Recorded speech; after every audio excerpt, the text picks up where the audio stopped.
الحمد لله رب العالمين وصلى الله وسلم على نبينا محمد وعلى آله وصحبه أجمعين. أشهد أن لا إله إلا الله وحده لا شريك له وأشهد أن محمدا عبده ورسوله. أما بعد، پہلے تو اللہ تعالیٰ سے ہم دعا کرتے ہیں کہ ہمارا یہاں بیٹھنا قبول فرمائے. ہمارا یہاں بیٹھنے کا جو مقصد ہے، ہماری جو نیتیں ہیں، ان کو اپنے لیے خالص فرمائے، اس کا ہمیں بھرپور اجر عطا فرمائے. جو بھی کہنا سننا یہاں ہوتا ہے اس کو قبول فرمائے. محترم بھائیو، آج جس موضوع کے متعلق ہم ایک دوسرے کو یاد دہانی کروائیں گے انشاءاللہ، وہ ایک ایسے جھوٹ کی قسم ہے جو کہ سنگین ترین جھوٹ کی قسم ہے. یعنی جھوٹ ہمیشہ، جھوٹ کی جو بھی قسم ہو بری ہے. بے شک جھوٹ کسی بھی حالت میں، کسی بھی چیز میں ہو، سوائے جو چند ایک استثناءات ہیں، ہمیشہ ہی جائز نہیں ہے، حرام کام ہے. لیکن بعض صورتیں اس کی زیادہ سنگین ہیں، ان کی جو گناہ ہے وہ زیادہ ہے، حتیٰ کہ ممکن ہے بعض جھوٹ جو ہیں وہ کفر تک بھی پہنچا دیں. بعض کم تر درجے کے جھوٹ ہوتے ہیں. تمام جھوٹوں کا جو گناہ ہے وہ یکساں نہیں ہوتا. تو جو سنگین ترین گناہ کی یعنی جھوٹ کی جو قسم ہے وہ اللہ پر جھوٹ باندھنا ہے. اسی کے متعلق ہم آج دیکھیں کہ سب سے پہلے اس میں اس کی قباحت کے تعلق سے کیا ہمارے لیے ہدایات، یعنی قرآن مجید میں کہ 3 آیات سامنے رکھوں گا، اور پھر اس کے جو برا انجام ہے اس کے تعلق سے، اور آخری چیز اس کے جو مختلف صورتیں ہمیں قرآن حدیث سے یا علماء کے اقوال سے جو پتہ چلتی ہیں اس کو ہم دیکھیں گے، اور آخر میں کچھ اپنی صورتحال پہ گفتگو یا محاسبہ نفس کے تعلق سے ہم بات کریں گے. سب سے پہلے ہم اس آیت سے شروع کرتے ہیں.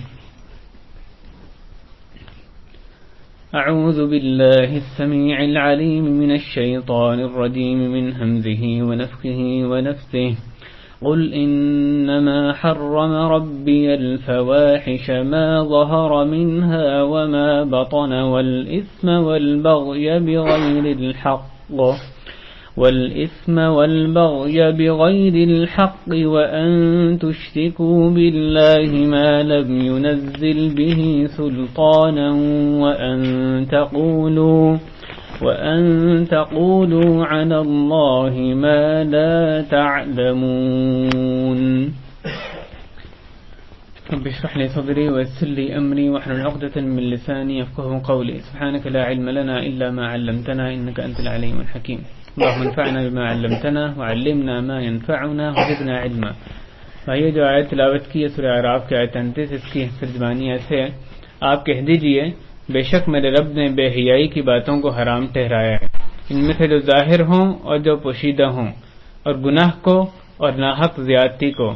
اور یہ کہ اللہ تعالیٰ کے ساتھ کسی کو شریک ٹھہراؤ جس کی اس نے کوئی دلیل نازل نہیں فرمائی، اور یہ کہ اللہ تعالیٰ کے نام سے ایسی بات کہو جس کے لیے تمہارے پاس کوئی علم نہیں ہے.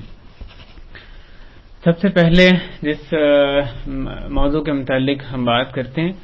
جس میں بات کریں گے، وہ یہ کہ اللہ تعالیٰ پر جھوٹ باندھنا. اور آپ دیکھیں گے آگے کہ اس کی یعنی ابتدائی طور پہ یہ موضوع سن کے ممکن ہے کہ ہمیں احساس ہوگا اس موضوع کا شاید میرے آپ سے اتنا تعلق نہیں ہے. یعنی یہ تو ان کفار کے لیے جو کہ مسلمان نہیں ہیں کہ اللہ پر وہ جھوٹ باندھتے ہیں. لیکن آپ کو ہمیں اس موضوع میں مزید گہرائی میں جا کے یہ بھی احساس ہوتا ہے کہ بے شک یعنی جزوی طور پہ، لیکن بعض مسلمان بھی اس میں بعض دفعہ نادانستہ طور پہ، بعض دفعہ دانستہ طور پہ اس میں یعنی مبتلا ہوتے ہیں. تو سب سے پہلے آئیے دیکھیں گے اس کی قباحت کے بارے میں ہمیں کیا اللہ تعالیٰ نے ہمیں کیا ارشاد فرمائے. اس میں اور بھی باتیں ہیں، ہم 3 باتوں کا میں تذکرہ کروں گا. پہلی بات کہ اس کو سب سے بڑا ظلم قرار دیا گیا. اللہ تعالیٰ نے سورہ کہف میں ارشاد فرمایا: فمن اظلم ممن افترى على الله كذبا. اس شخص سے بڑھ کر ظالم کون ہوگا جس نے اللہ پر جھوٹ گڑھا. اس آیت سے کیا مراد ہے؟ یعنی سب سے بڑا ظالم وہی شخص ہے جس نے کہ اللہ پر جھوٹ گڑھا. جیسے کہا جاتا ہے کہ اس سے بڑا فلاں شخص جو ہے اس سے زیادہ معزز کون ہے، تو یہ مراد نہیں ہوتی کہ اس کے برابر اور ضرور ہیں لیکن اس سے زیادہ کوئی نہیں، بلکہ یہ جو انداز بیان ہے اس کا معنی یہ ہوتا ہے کہ سب سے زیادہ معزز وہی شخص ہے، یا فلاں شخص سے زیادہ کون فضل والا ہے یا احترام والا ہے، تو مراد یہ ہوتی ہے کہ سب سے زیادہ فضل والا وہ شخص ہے۔ تو اسی طرح جب اس آیت میں کہا جا رہا ہے کہ اس شخص سے بڑھ کر ظالم کون ہے جس نے کہ اللہ پر جھوٹ گڑا، تو مراد یہ ہے کہ سب سے بڑا ظالم وہی شخص ہے، سب سے بڑا ظلم جس شخص نے کیا وہ ہے جس نے کہ اللہ پر جھوٹ گڑا، اللہ پر افطرا پردازی کی۔ آگے ہو جائیں پچھلی جگہ میں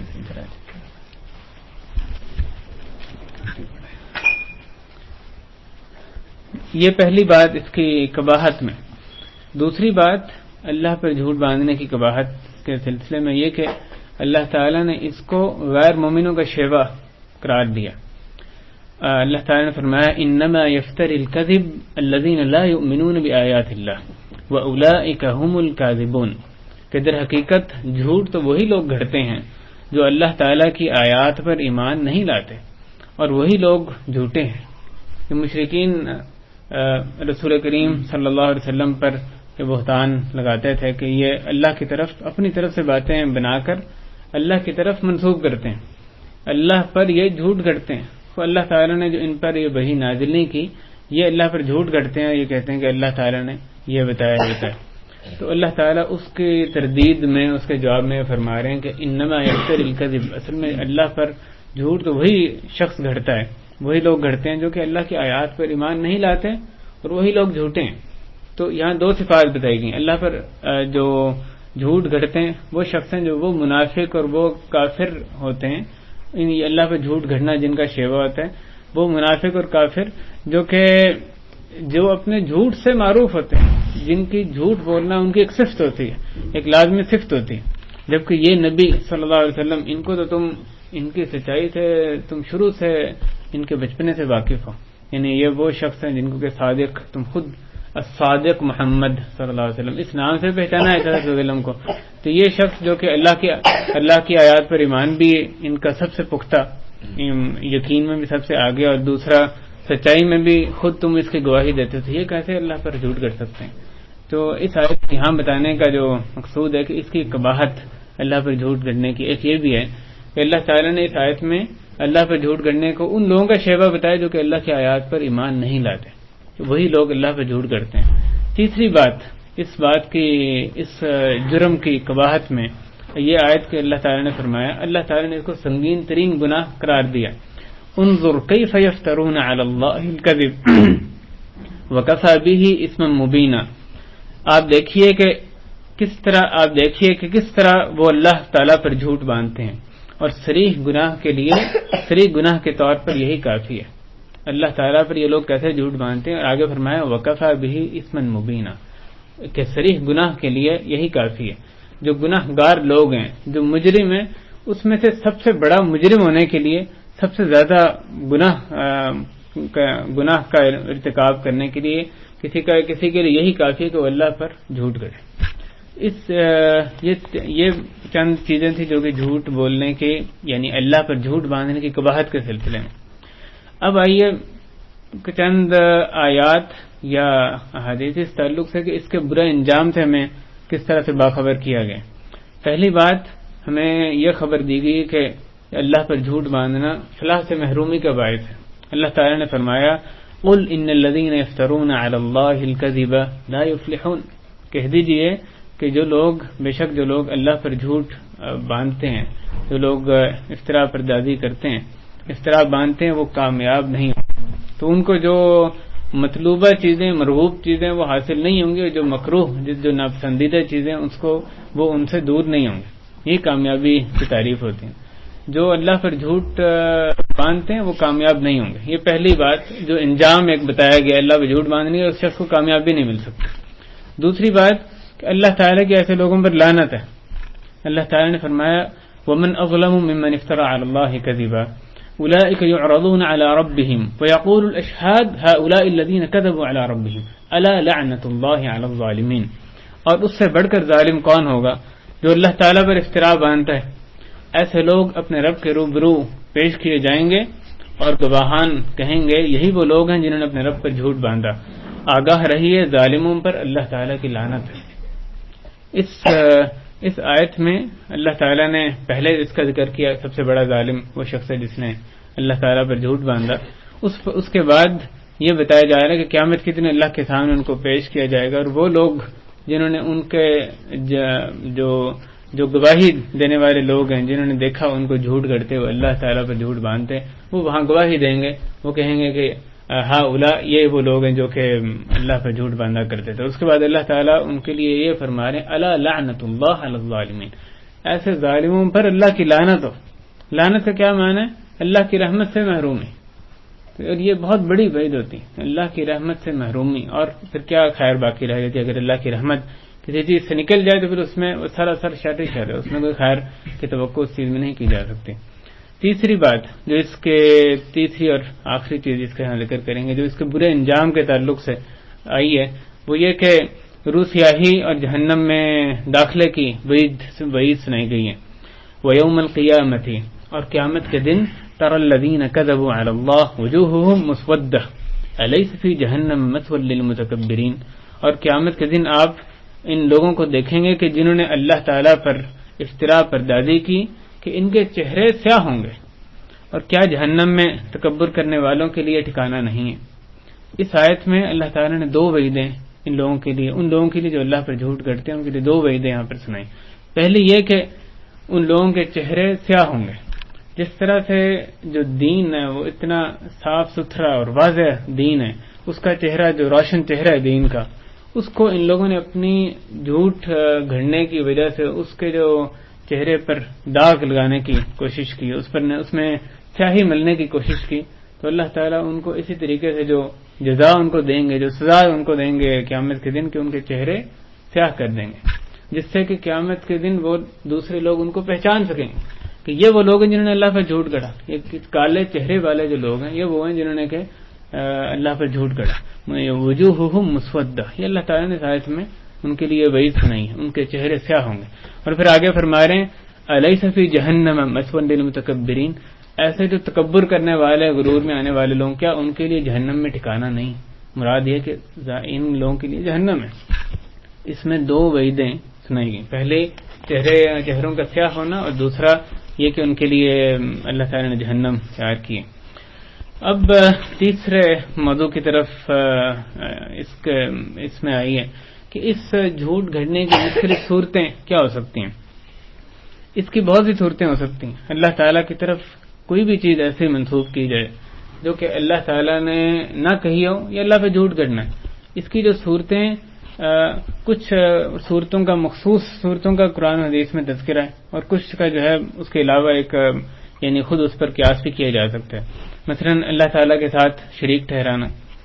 یہ کہنا کہ اس کا کوئی بیٹا ہے یا اس کی کوئی بیوی ہے،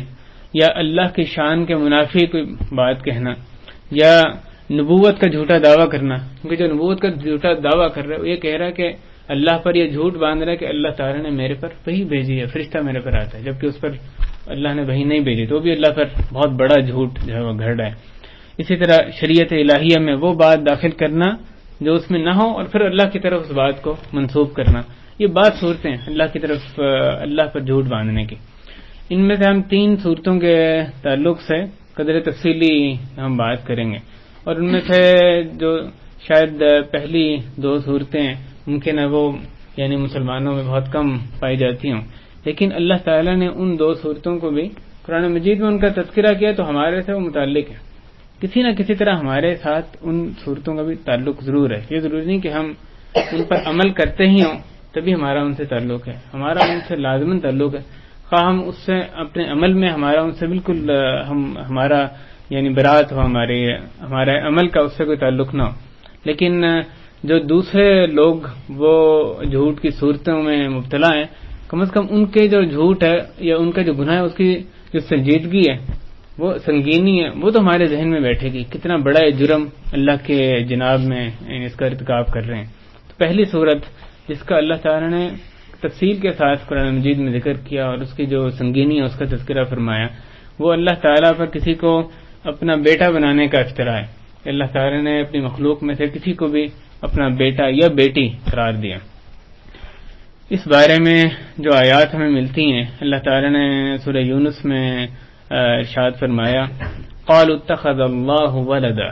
سبحانہ هو الغنی له ما في السماوات وما في الأرض إن عندكم من سلطان بهذا أتقولون على الله ما لا تعلمون قل إن الذين يفترون على الله الكذب لا يفلحون متاع في الدنيا ثم إلينا مرجعهم ثم نذيقهم العذاب الشديد بما كانوا يكفرون۔ ترجمانی اس طرح سے ہے کہ انہوں نے کہا اللہ تعالیٰ نے اپنے لیے لڑکا بنایا ہے، بیٹا بنایا ہے، وہ ہر عیب سے پاک ہے، وہ کامل اور بے نیاز ہے، آسمانوں اور زمین کی ہر چیز اسی ہی کی ملکیت ہے، تمہارے اس دعوے کی تمہارے پاس کوئی دلیل نہیں ہے، کیا تم اللہ تعالیٰ کے ذمے ایسی بات لگاتے ہو جس کا تمہیں علم نہیں؟ آپ کہہ دیجئے کہ بلا شبہ وہ لوگ جو اللہ تعالیٰ پر جھوٹ باندھتے ہیں کامیاب نہیں ہوں گے،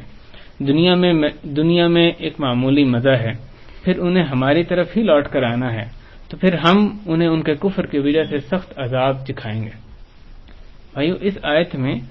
اللہ تعالیٰ نے اس جرم کی سنگینی کا ذکر کیا اور ساتھ ساتھ اس کا جواب بھی دیا۔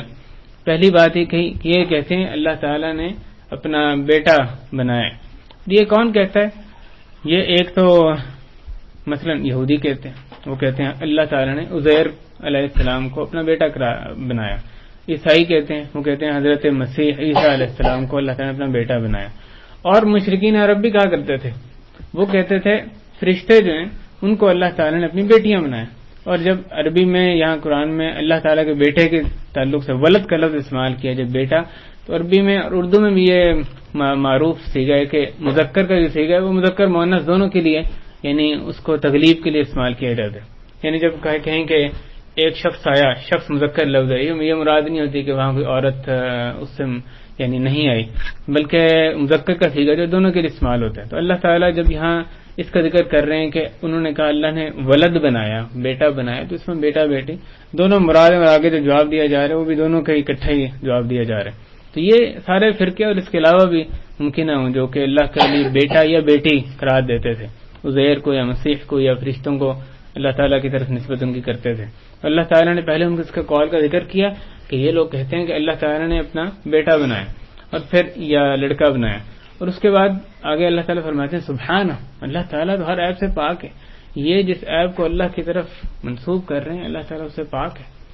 اللہ تعالیٰ تو جو بھی عیب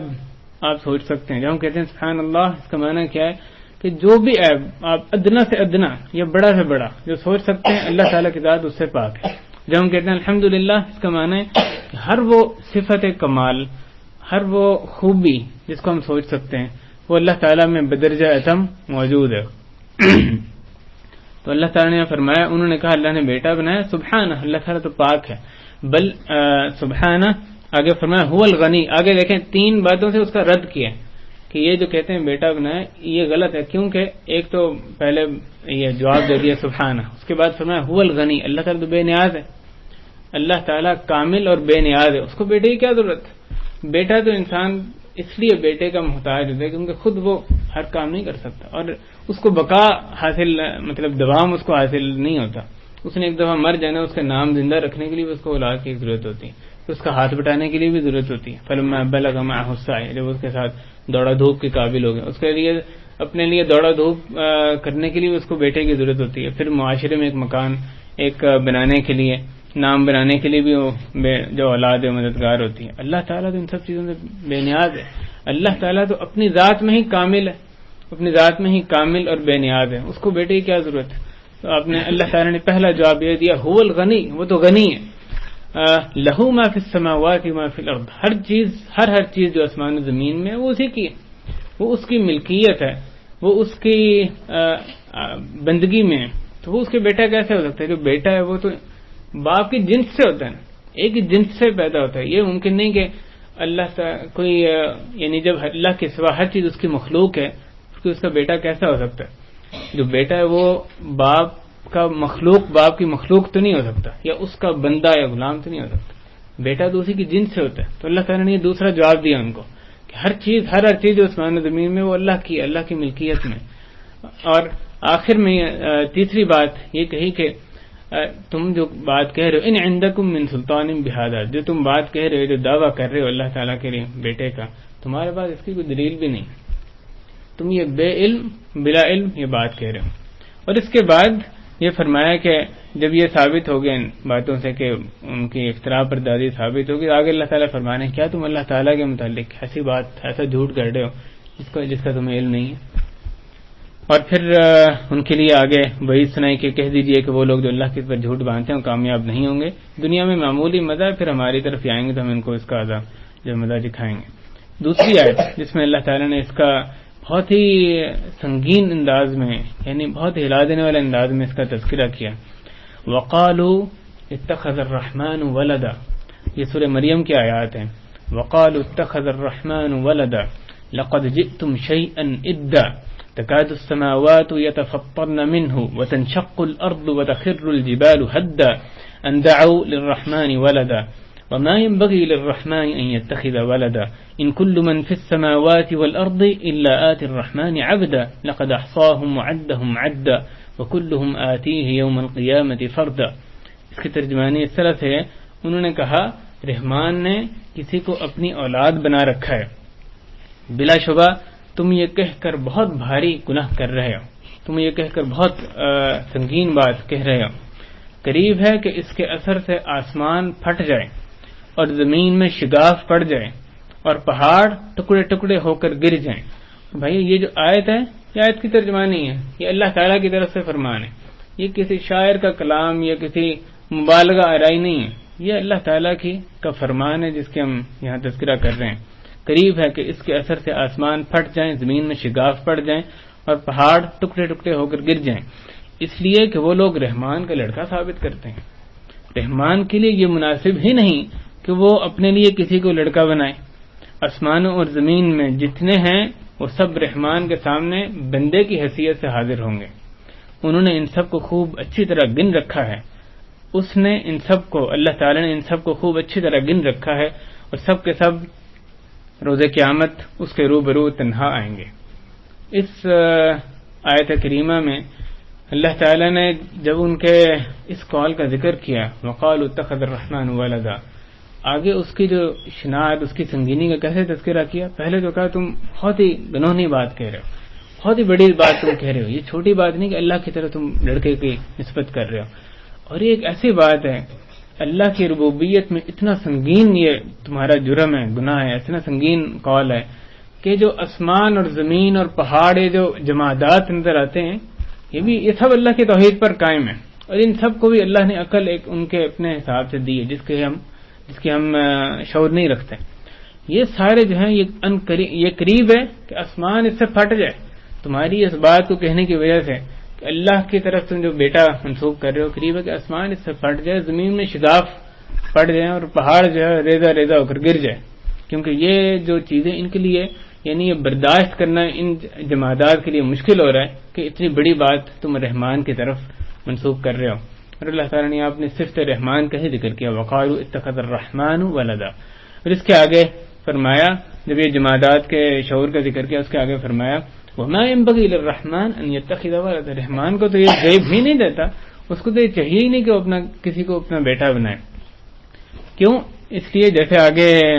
ذکر ہو رہا ہے کہ آسمان و زمین میں جتنے ہیں وہ سب رحمان کے سامنے بندے کی حیثیت سے حاضر ہوں گے، ہر کوئی ہر چیز اس کی ملکیت ہے، اس کی بندگی میں، اس کے بادشاہت میں، اس کو بیٹے کی کیا ضرورت ہے، اس کو دوام حاصل ہے۔ انہوں نے ان سب کو خوب اچھی طرح گن رکھا ہے اور سب کے سب روز قیامت اس کے روبرو تنہا آئیں گے۔ اس آیت میں ظاہر ہے اس کے اختتام اور ان کے لیے وعید ہے جو یہ کہہ رہے ہیں کہ تم ابھی جو بات کہہ رہے، جیسے پچھلی آیت میں فرمایا گیا متاع فی الدنیا، یہ تم تھوڑے دن یہ جو بات کہہ رہے ہو تمہیں ابھی اللہ کی پکڑ نہیں آ رہی، یہ نہ سمجھو کہ اللہ کی پکڑ اس بات پر نہیں آئے گی، یہ تھوڑے دن کی اللہ نے تمہیں مہلت دی ہے، یہ چند دن کی مزہ ہے جو تم لے رہے ہو۔ متاع کہتے ہیں اس چیز کو جس سے وقتی طور پر فائدہ لیا جائے، اس لیے اس کو متاع کہا جاتا ہے۔ دنیا کے جو چیزیں، آخرت کے لیے کبھی متاع کا لفظ استعمال نہیں ہوتا، آخرت کے کیونکہ جو ان کی وہاں کی نعمت ہے اس کو دوام حاصل ہے، تو وہاں کے لیے نعمتوں کے لیے متاع کا لفظ استعمال، متاع کہتے ہی اس کو قرآن میں بہت دفعہ لفظ استعمال ہوا ہے، وہ چیز جس سے کہ وقتی طور پر فائدہ لیا جائے، تو کہا جا رہا ہے تھوڑے دن کا وقتی طور پر فائدہ ہے، پھر آخر میں تم نے اللہ کے ہاں پیش ہونا ہے، پھر وہ تمہیں جیسے تم بات کہہ رہے تھے اس کے جرم کی پاداش میں تمہیں عذاب کا مزہ چکھائے گا. یہ دو آیات ہیں جس میں اللہ تعالیٰ نے ان کی جرم کی سنگینی کا ذکر کیا. اور تیسری اس بارے میں جو دلیل اور آخری دلیل وہ حدیث سے ہم دیکھتے ہیں. صحیح مسلم میں امام مسلم رحمہ اللہ نے حضرت ابو سعید الخدری رضی اللہ تعالیٰ عنہ سے روایت کی ہے کہ نبی کریم صلی اللہ علیہ وسلم نے ارشاد فرمایا، ترجمانی اس طرح سے ہے کہ جب روز قیامت ہوگا تو ایک اعلان کرنے والا اعلان کرے گا، ہر گروہ کے لوگ اس کے پیچھے جائیں جس کی وہ عبادت کیا کرتے تھے. اللہ سبحانہ کے سوا جس کسی کی بھی بتوں وغیرہ یا اور جو چیزیں جن کی عبادت کی جاتی تھی ان کو آگ میں قیامت کے دن پھینک دیا جائے گا. لہذا اور ان میں سے کوئی بھی باقی نہ رہے گا. لہذا ان کی جو عبادت کرنے والے وہ بھی وہاں پر اللہ کے حکم سے وہاں کوئی ہٹ تو نہیں سکتا. جب اللہ نے حکم دیا تو جو ان کی عبادت کرنے والے بت ہو یا اور جو چیزیں جن کو آگ میں پھینک دیا تو وہ بھی ساتھ جہنم میں چلے جائیں گے. صرف اللہ تعالیٰ کی عبادت کرنے والے نیک، برے اور بقایا اہل کتاب رہ جائیں گے. پھر یہود کو بلایا جائے گا اور اللہ تعالیٰ یہود کو بلایا جائے گا اور ان سے پوچھا جائے گا کہ تم کس کی عبادت کیا کرتے تھے؟ تو وہ کہیں گے کہ ہم اللہ تعالیٰ کے بیٹے عزیر علیہ السلام ان کی عبادت کیا کرتے تھے. تو ان کو یہ کہا جائے گا تم نے جھوٹ بولا، اللہ تعالیٰ نے کوئی بھی بیوی اور بیٹا نہیں بنایا، اب تم کیا چاہتے ہو؟ تو وہ کہیں گے کہ اے ہمارے رب، ہمیں پیاس لگی ہے، ہمیں پانی پلا دیجیے. قیامت کی ہولناکی سے ہم سب واقف ہیں، اس دن کی جو تپش ہوگی 50,000 سال کے دن کی. بس انہیں اشارہ کیا جائے گا آگے بڑھنے کا کہ تم پینے کے لیے آگے بڑھو گے، اور اس طرح سے انہیں آگ کی طرف اکٹھا کیا جائے گا جو کہ سراب کی مانند ہوگی. سراب کہتے ہیں جو اردو میں بھی یہ لفظ اسی طرح استعمال ہوتے ہیں، یعنی صحرا میں جو دور پانی نظر آتا ہے، قریب جائیں تو کچھ بھی نہیں ہوتا. اس حدیث میں مسلم کے حدیث میں آ رہے ہیں کہ وہ آگ جو ہے وہ سراب کی مانند ہوگی. وہ اس کو پانی اپنے کی طلب میں اس طرف بڑھیں گے جب ان کو اشارہ کیا جائے گا، اور وہ آگ جو ہے وہ اصل میں سراب کی مانند ہوگی جس کا ایک حصہ دوسرے حصے کو توڑے جا رہا ہوگا. تو وہ آگ میں گر جائیں گے. اس کے بعد نصارہ کو بلایا جائے گا، ان سے پوچھا جائے گا تم کس کی عبادت کرتے تھے؟ تو وہ کہیں گے کہ ہم اللہ کے بیٹے مسیح علیہ السلام، حضرت عیسیٰ علیہ السلام ان کی عبادت کیا کرتے تھے. تو انہیں کہا جائے گا کہ تم نے جھوٹ بولا، اللہ تعالیٰ نے نہ کوئی بیوی بنائی نہ اپنا کوئی بیٹا بنایا. اور پھر ان سے پوچھا جائے گا اب تم کیا چاہتے ہو؟ تو وہ بھی یہی جواب دیں گے. اس دن کی ہولناکی ایسی ہوگی، وہ پہلے یہی تمنا کریں گے، جواب دیں گے کہ اللہ ہمیں بہت پیاس لگی ہے، ہمیں پانی پلا دیجیے. تو ان کو بھی یہی جواب دیا جائے گا کہ کیا تم پانی پینے کے لیے آگے نہیں بڑھو گے؟ اشارہ کیا جائے گا. اللہ جانے اس کی کیفیت کیا ہوگی جو حدیث میں آئے گا. اشارہ کیا جائے گا کہ کیا تم پانی پینے کے لیے آگے نہیں بڑھو گے؟ اور اس طرح سے ان کو بھی جہنم کی طرف اکٹھا کر دیا جائے گا جو کہ سراب کی مانند ہوگی، اور وہ ان کو جہنم میں ڈال دیا جائے گا جس کا کہ ایک حصہ دوسرے کو توڑے جا رہا ہوگا. اس حدیث کا باقی بھی یعنی اور بھی طویل حدیث ہے جس کا ایک ٹکڑا میں نے آپ کے سامنے رکھا ہے. یہ پہلا اللہ تعالیٰ پر جھوٹ کی ایک شکل ہے جس کو اللہ تعالیٰ نے رسول کریم صلی اللہ علیہ وسلم نے تفصیل سے بیان کیا. اور جتنا سنگین جرم کوئی شخص کرتا ہو، اور خواہ وہ یعنی مسلمان اگر وہ غیر مسلم یا جتنا سنگین جرم کرتا ہے تو اتنا ہی زیادہ ہمارے دل سے بھی دور ہونا چاہیے. ہمیں اس کے سنگین جرم کو اپنے دل میں رکھنا ہوگا، خواہ اس کا ہمارے پر کچھ احسان بھی ہو، لیکن یہ ہمارے ذہن میں رہنا چاہیے کہ اس نے اللہ کی جناب میں کس قدر گستاخی کی ہے. اس لیے ہم اس کو ہمارے لیے جو اس کا ہمارے پر کچھ احسان ہے تو اس کو احسان کا بدلہ دنیاوی طور پر ہم اس کو دے سکتے ہیں، لیکن دل میں اس کے لیے شدید ترین بغض ہمارے دل میں رہے گا، کیونکہ اللہ کی جناب میں جو ہماری محبوب ترین ہستی ہے، اللہ عز و جل کی ہستی، اس کی جناب میں جو اس نے گستاخی کی اس کی وجہ سے. یہ دوسری جو شکل اس کی قرآن مجید میں ایک بیان کی گئی ہے اللہ تعالیٰ پر جھوٹ مانگنے کی، وہ ہے خود ستائی کی اللہ تعالیٰ کی طرف جھوٹی نسبت، اپنے آپ کی یعنی پاکیزگی بیان کرنا اور اس کو جھوٹی پاکیزگی بیان کرنا، اس کو اللہ کی طرف منسوب کرنا. اللہ تعالیٰ نے سورہ نساء میں ارشاد فرمایا أَلَمْ تَرَ إِلَى الَّذِينَ يُزَكُّونَ أَنفُسَهُمْ بَلِ اللَّهُ يُزَكِّي مَن يَشَاءُ وَلَا يُظْلَمُونَ فَتِيلًا انظر كيف يفترون على الله الكذب وكفى به اثما مبينا. کیا آپ نے ان لوگوں کو نہیں دیکھا کیا آپ نے ان لوگوں کو نہیں دیکھا جو خود ہی اپنی ستائش کرتے ہیں؟ پھر بلکہ اصل بات تو یہ ہے کہ اللہ تعالیٰ جسے چاہے پاکیزہ کرتا ہے، یہ خود اپنی پاکیزگی بیان کرتے ہیں، اور ان پر فتیل کہتے ہیں جو کھجور کی گٹھلی کے کنارے پر جو دھاگا ہوتا ہے، اس کے کٹاؤ پر جو دھاگا ہوتا ہے اس کو فتیل کہا جاتا ہے، کہ اس دھاگے کے برابر بھی ان پر ظلم نہیں کیا جائے گا۔ آپ دیکھیے کہ وہ کس طرح اللہ تعالیٰ پر جھوٹ بہتان باندھتے ہیں، تو ان کے صریح گناہ کے طور پر یہی بات کافی ہے۔ یہ بات ان کے لیے فرمائے گی کہ وہ اپنے آپ کو اپنی پاکیزگی بیان کرتے تھے، اپنے آپ کو اللہ کا بہت مقرب بندہ گردانتے تھے، اور کہتے تھے کہ ہم دوسری جو مخلوق سے اللہ تعالیٰ معاملہ کریں گے ہمارے لیے ایک الگ ہی معاملہ ہے، ہم تو اللہ کے بہت محبوب چہیتے لوگ ہیں، ہمارے ساتھ ویسا معاملہ نہیں ہونا، ہم تو سیدھا جنت میں جانے والے ہیں۔ تو اللہ تعالیٰ یہ فرما رہے ہیں، دیکھو یہ کیسے اپنی پاکیزگی بیان کرتے ہیں۔ ان کو کس نے بتایا کہ یہ اس قدر پاکیزہ ہے اور اللہ کے اس قدر قریب ہیں؟ اللہ تعالیٰ جس کو چاہے پاکیزگی دے دے۔ ان کے یہ کہنے میں اللہ پر جھوٹ باندھ رہے ہیں، یعنی وہ یہ کہہ رہے ہیں کہ ایک طرح سے ان کی بات میں یہ بات ضمناً شامل ہے کہ ہمیں اللہ نے بتایا کہ ہم اللہ کے بہت قریب ہیں، ہم بہت پاکیزہ ہیں، اونچے درجے کے ہیں، دوسرے لوگوں سے بہت مافوق، دوسرے لوگوں سے برتر ہیں، اور اس بات کو اللہ تعالیٰ نے اپنے اوپر جھوٹ باندھنا جو ہے وہ قرار دیا اور بہت بڑا گناہ قرار دیا۔ اسی پر ہی یہ دوسری بات تھی۔ جو تیسری صورت جس پر بہت توجہ ہمیں دینے کی ضرورت ہے، اللہ پر جھوٹ باندھنے کی جو تیسری صورت ہمیں قرآن و حدیث سے معلوم ہوتی ہے، وہ اپنی طرف سے حلت و حرمت ہے، اپنی طرف سے حلال اور حرام چیزوں کو قرار دینا ہے۔ اللہ تعالیٰ نے سورہ نحل میں ارشاد فرمایا، وَلَا تَقُولُوا لِمَا تَصِفُ أَلْسِنَتُكُمْ الْكَذِبَ هذا حلال وهذا حرام لتفتروا على الله الكذب ان الذين يفترون على الله الكذب لا يفلحون۔ اور دیکھو ایسا نہ کرو کہ تمہاری زبانوں پر جھوٹی بات آ جائے بے دھڑک نکال دیا کرو اور حکم لگا دو کہ یہ چیز حلال ہے اور یہ چیز حرام ہے۔ اس طرح حکم لگانا اللہ تعالیٰ پر افترا پردازی کرنا ہے، اور یاد رکھو جو اللہ تعالیٰ پر افترا پردازیاں کرتے ہیں وہ فلاح پانے والے نہیں۔ یہ بات بہت معمولی فائدہ ہے اور آخرکار انہی کے لیے دردناک عذاب ہے۔ اس آیت میں کون لوگ مراد ہیں؟ کس فعل کا ذکر کیا جا رہا ہے؟ حلت و حرمت کے تعلق سے، کہ یہ جو حلال اور حرام قرار دینا ہے،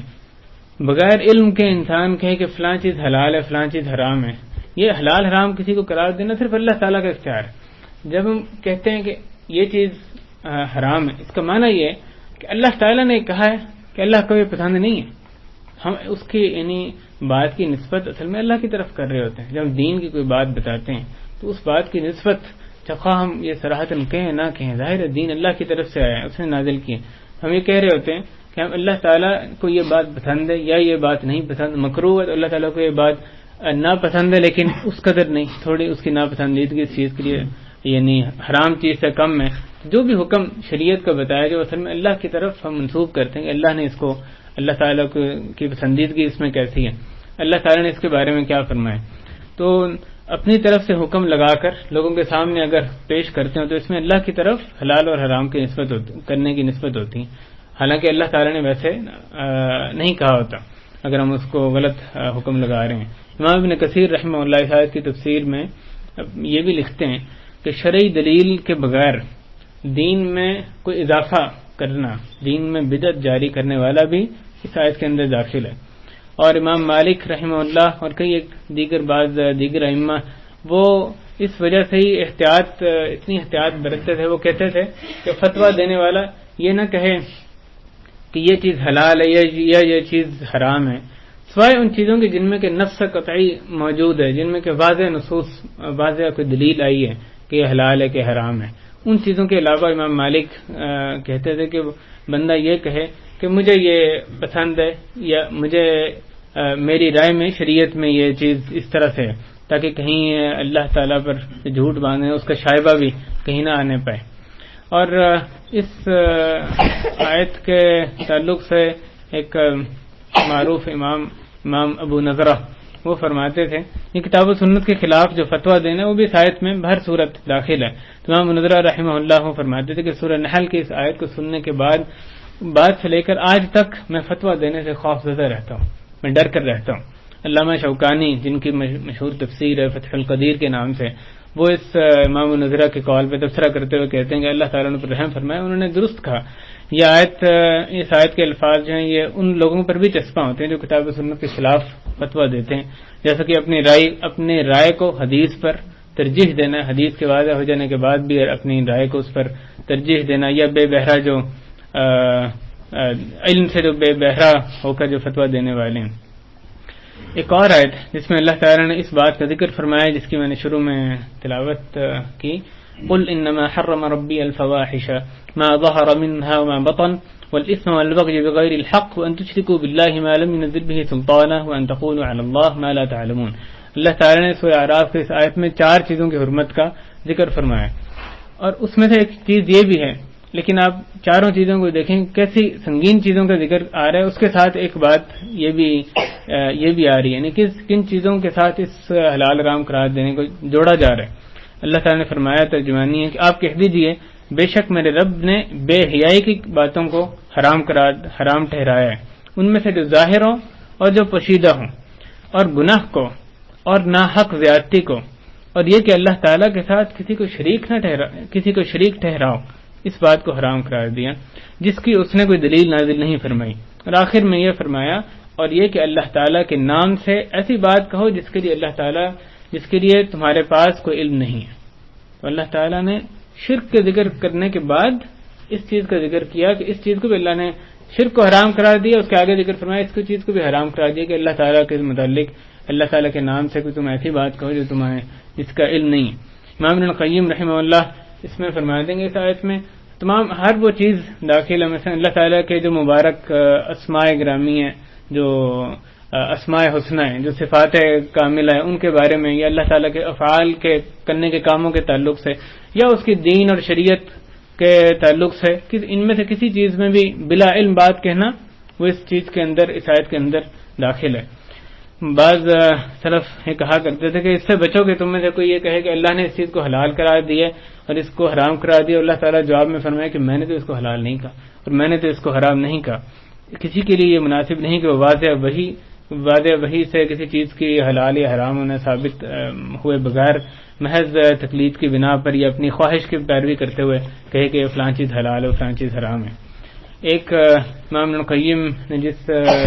کتاب میں اس مسئلے پر بحث کی ہے اس کا نام بھی بڑا خوبصورت رکھا ہے انہوں نے، اعلام الموقعین عن رب العالمین. موقع انہوں نے وہ لوگ جو کہ اللہ کی طرف سے اللہ کے دین کو بیان کریں، ان کے لیے لفظ استعمال کیا الموقعین عن رب العالمین، اللہ کی طرف سے توقیع کرنے والے. توقیع آپ نے دیکھا ہوگا یہاں تو یعنی استعمال ہوتا ہے، سگنیچر ہوتا ہے، تو یہ موقع کہتے ہیں سگنیچری کو، یعنی اللہ کی طرف سے ایک جو بندہ جیسے جو کسی کی طرف سے سائن کرتا ہے تو وہ اس کی رضا کے خلاف نہیں کہہ سکتا، وہ یہ کہہ رہا ہوتا ہے کہ فلاں کو یہ بات پسند ہے، یعنی اس کی طرف سے جو آرڈر جاری کرتا ہے کسی کی طرف سے، تو وہ وہی بات وہ یہ کہہ رہا ہوتا ہے کہ وہ اس نے یہ کہا لیکن وہ آتھرائزڈ اس کی طرف سے آتھرائزیشن اس کے پاس ہوتی ہے، اس لیے وہ کہہ رہا ہوتا ہے. تو انہوں نے اس کتاب کا نام یہ رکھا اعلام الموقعین عن رب العالمین، اس بات کی جو سنجیدگی ہے اس کو ظاہر کرنے کے لیے. اس میں وہ یہ بات بھی فرماتے ہیں کہ مفتی اللہ عز و جل اور اس کے دین کے بارے میں خبر دیتا ہے، اگر اس کی خبر اللہ کی شریعت کے مطابق نہ ہوئی تو اللہ کے نام سے اس نے بلا علم بات کی جس کے اس آیت میں تذکرہ ہے. لیکن اگر کسی نے حق تک رسائی کے لیے مقدور بھر کوشش کی اور اس کے بعد بھی اس سے غلطی ہو گئی تو اس کی یہ وعید نہیں، بلکہ اس کی غلطی معاف ہے، اور اس کی جو اس نے کوشش کی حد تک پہنچنے کی اس پر اس کو اجر ملے گا. جیسے حدیث میں آیا کہ حاکم نے اگر ایک مجتہد جس کے پاس اجتہاد کی اہلیت ہو، اس نے اگر محنت کی حق تک پہنچنے کی جستجو کی اور پھر وہ حق تک پہنچ گیا اور حق کو پا لیا تو اس کے لیے دوہرا اجر ہے. اور اگر اس حق کو نہ پا سکا، جو اس نے نتیجہ آخر میں نکالا وہ نہیں تھا جو کہ اللہ کے منشا کے مطابق تھا، پھر اس کو ایک اجر اس کے لیے ہے جو اس نے محنت کی اس میں، تو اس کے لیے یہ وعید نہیں آتی. لیکن جس میں اجتہاد کی اہلیت ہی نہیں تھی، جو اس قابل نہیں تھا کہ علوم شریعت پہ اس کا ایک احاطہ نہیں تھا، اس کی وسیع نظر نہیں تھی، وہ اس قابل نہیں تھا کہ وہ اجتہاد کر سکے، ایک عالم شخص ہو، اور اس کے باوجود وہ اس میں اختلاف بردازی کرنے لگا، حلال حرام کے فتوے دینے لگے، تو وہ اس سے جو غلطی ہے تو وہ تو قابل مواخذہ ہے پھر، کیونکہ اس کے پاس اہلیت ہی نہیں تھی. وہ اس جستجو اس کی کیسے کر سکتا ہے جبکہ اس کے پاس اہلیت ہی نہیں، حق تک پہنچنے کی جستجو کیسے کر سکتا ہے؟ یعنی ہر بعض مسائل تو بڑے واضح ہیں، لیکن وہ مسائل جو کہ بہت واضح طور پہ قرآن حدیث میں نہیں ہے بلکہ استنباط کرنا پڑتا ہے، اس میں گہری نظر ہونی شریعت پر ضروری ہے. تو ان کو تو ایک یعنی صاحب علم آدمی ہی ان کو اخذ کر سکتا ہے قرآن و حدیث سے. بھائیو اس صورت کے تعلق سے اس جو شکل ہے تیسری، اس کے تعلق سے اپنا بھی محاسبہ میں کرنے کی ضرورت ہے. مثلا تفسیر قرآن میں ایک عموماً معاشرے کی میں صرف بات کر رہا ہوں، ہرگز کسی کو یعنی خاص کسی کے بارے میں بات کرنا ہے مقصود نہیں ہے. تفسیر قرآن میں بلا علم بات کہنا، وہ ایک آیت کا معنی جو ہمیں سمجھ آیا ہے، کسی بھی مفسر نے اس کو نہیں لکھا، پھر بھی ہم اس کو بیان کریں کہ میرے خیال میں اس آیت کا یہ معنی ہے. مفسر قرآن کی ایک شروط ہوتی ہیں، اس کا جب تک وہ ان شروط پر پورا نہ ہے وہ ایک تفسیر اپنی طرف سے تفسیر قرآن کی نہیں کر سکتا. یا کسی شخص کے جنتی دوزخی ہونے پر ہم قطعی حکم لگائیں بغیر نص صریح کے، یعنی بغیر کسی آیت کے یا حدیث کے کہ فلاں شخص جہنمی یا فلاں جو ہے جنتی ہے، اس کے بغیر خود جتنا بھی نیک ہو یا جتنا بھی بد ہو، لیکن اس پر ہم قطعی حکم لگائیں تو ہمیں اس کا اللہ نے علم نہیں دیا. اللہ کے ہم یہ کہہ سکتے ہیں کہ ہمارے خیال میں ظاہری اعتبار سے اس طرح سے دین کے بارے میں کوئی ایسا حکم لگانا یا فتویٰ دینا، اس کو جس قدر آسان سمجھ لیا گیا آج کل، یعنی شاید ہی کوئی اور علم ہو جس کو کہ اس قدر آسان سمجھ لیا گیا جس میں بات کرنا جتنے کہ دین کے بارے میں. اور کسی بارے میں بات ہو تو اس میں اس چیز کے ماہرین کے سے رجوع کیا جاتا ہے، ان سے پوچھا جاتا ہے کہ آپ بتائیں اس میں کیا ہے، اور ان سے اتنی بحث و تمیز بھی نہیں کی جاتی کہ ان سے بحث وہی کرتا ہے جو کہ اس لائن کا ہی آدمی ہوتا ہے. وہ ان سے پوچھتا ہے کہ یہ فلاں دلیل آپ کی ٹھیک ہے نہیں ہے، جو بھی یعنی ان کی لائن میں ہو. لیکن یہ دین کی ایک ایسی بات ہے کہ اس میں ہر بندہ اس میں بات کرنا، حلال حرام کے فتوے دینا، اپنے خیالات کا اظہار کرنا، وہ اس میں اپنا حق سمجھتا ہے. اور یعنی کوئی بات دین کا موضوع شروع ہو جائے تو یہ بات کہ اس میں میرا خیال ہے، اس میں یہ میرا خیال ہے، اس میں یہ غلط ہے، یہ ٹھیک ہے، تو یہ بات آپ کو ایک یعنی زبان زدام یہ جو پکارے یہ باتیں نظر آتی ہیں. تو دینی علم میں یہ بات کہ میرا خیال ہے بغیر اس کے کہ اس کے خیال کی کوئی ویلیو ہو، خیال وہی بتا سکتے جس میں اجتہاد کی اہلیت ہو. یعنی کچھ علماء جو ہے وہ اپنا خیال بتاتے ہیں، لیکن علماء جو کہ عالم راسخ فی العلم ہوتے ہیں، جن کے پاس اجتہاد کی اہلیت ہوتی ہے، ان کو یہ حق حاصل ہے کہ وہ اپنا خیال بتائیں گے ان کی نظر میں شریعت میں اس چیز کا کیا حکم ہے. میرے آپ جیسے ایک عام شخص کو اس کا حق حاصل نہیں ہے. اسی طرح جو حکم نفس پر ہمیں بھاری لگے اس پہ ہم کہیں یہ نہ کہیں کہ نہیں دین تو آسان ہے، یہ حکم نہیں ہو سکتا، یہ تو بہت مشکل حکم ہے، یہ دین کا حکم نہیں ہو سکتا. اور یا یہ کہ ہم اس کو دین کا حکم سمجھیں لیکن اپنے آپ کو اس سے مستثنا سمجھیں کہ میری جو ضروریات، میری مشکلات اتنی ہیں، فلاں جو میرے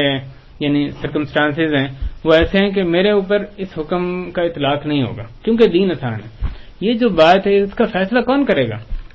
اس بات کا فیصلہ کہ کیا آپ پر اس حکم کا انطباق واقعی ہو رہا ہے کہ نہیں ہو رہا، اس کا کون فیصلہ کرے گا؟ اس کا فیصلہ ایک مجتہد عالم ہی کر سکتا ہے. ایک عام شخص وہ خود سے اپنے آپ کو اس سے مستثنا کسی حکم سے قرار نہیں دے سکتا ہے. ایک عالم وہی جان سکتا ہے کہ کیا واقعی آپ کی مشکل ایسی ہے جس کا کہ شریعت میں اعتبار ہے،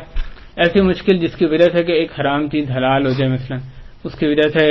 یعنی آپ کو اس حکم سے مستثنا قرار دیا جائے، تو اس کا فیصلہ بھی وہی کر سکتا ہے. یہ کہنا کہ دین آسان ہے، آسانی کے معنی تو نہیں کہ ہر پابندی سے آزاد ہو جائے. بہرحال دین میں بے شمار پابندیاں ہیں، دین واجبات ہیں، دین میں حرام چیزیں نہیں،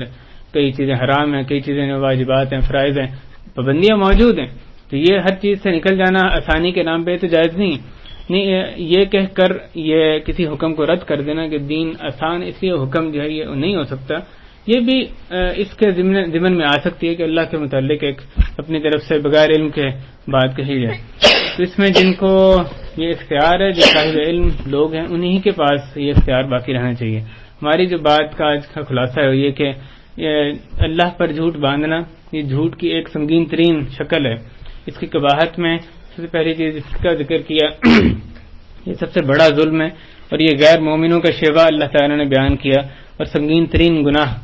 اس کو گردانا.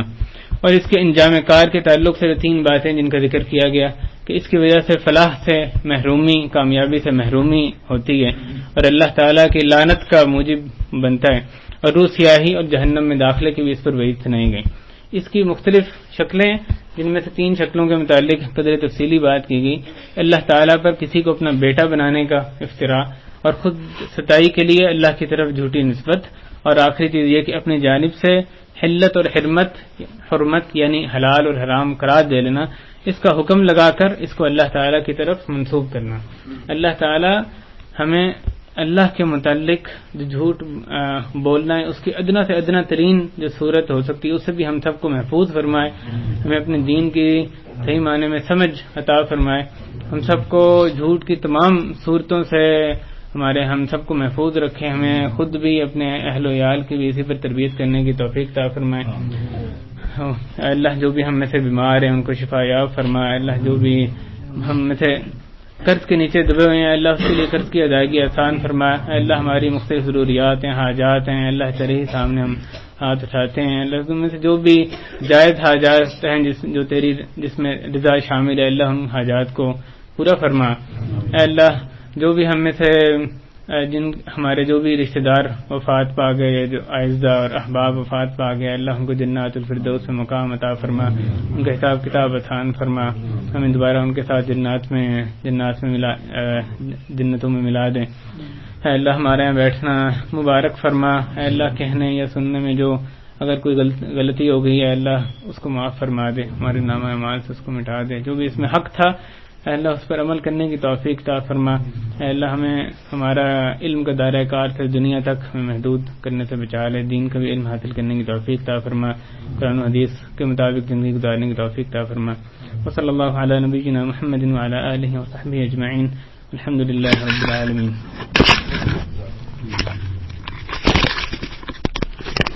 صلی اللہ علیہ وسلم نے ہمیں کہا کہ